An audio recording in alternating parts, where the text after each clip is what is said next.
Then in 38, he talks about the ball or director, or our fathers called it Liahona, which is being interpreted a compass. By the way, little trivia here, that's the only place in the entire Book of Mormon, 531 pages in English, where you get the name Liahona. Everywhere else it's just referred to as the ball or the director or the compass. Here is where Alma the Younger actually gives it its name, the Liahona. Small, simple, intricate, it can't be replicated by man. And yet, because of that little small gift from God, it led them through the wilderness.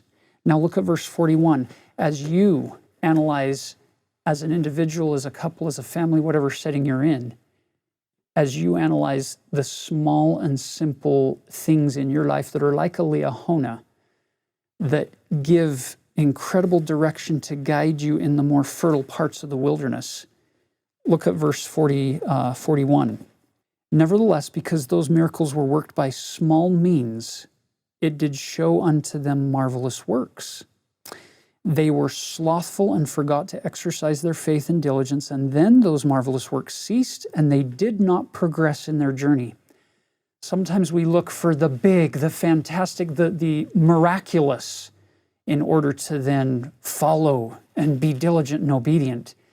It's the idea of, if God commanded you and your family to build a boat or an ark, most of us would probably say, wonderful, let's go do it.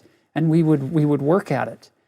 But if he says, love your family, love your neighbor, minister to the needs of those around you, sometimes it's so small and it seems so insignificant that maybe we don't give as much diligent heed to those commands as we do to the big, huge commands or the big callings in the church versus the little callings that seem so small and simple.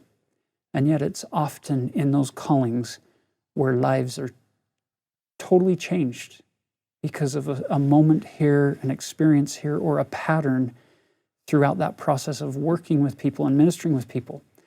And I know of nothing more applicable to this principle than what happens in the home, what happens with families. It's not big, huge family vacations that create that covenant culture as much as it is daily discipleship, daily striving to be good and to teach the correct principles, not just with our words, but with our actions. And when we see each other struggling and then repenting and granting forgiveness to each other and moving forward collectively as a group, great things are brought to pass. That, in my mind, is where lives are really changed in the most deeply profound ways. Let's finish this concept in chapter 37 with verse 44.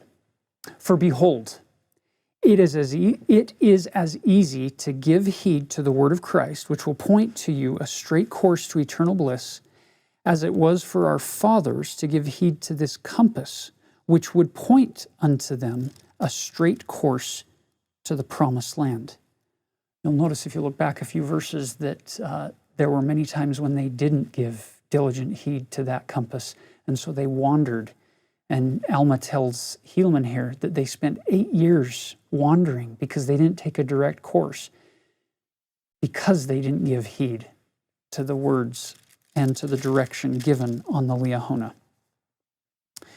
Now, when Alma finished with his son Helaman, he then turns his attention to Shiblon. Shiblon is a remarkable son, but we only get one chapter for him. As Jack pointed out earlier, the first part of chapter 38, from verse 1 down through 8, is kind of Alma summing up his story, the full chiastic version of his story that he gave to Helaman. He's giving kind of the highlights to Shiblon.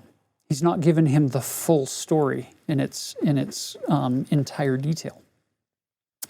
And then once he gets to verse 9, notice he shifts and he says, "Now, my son, I have told you this that you may learn wisdom.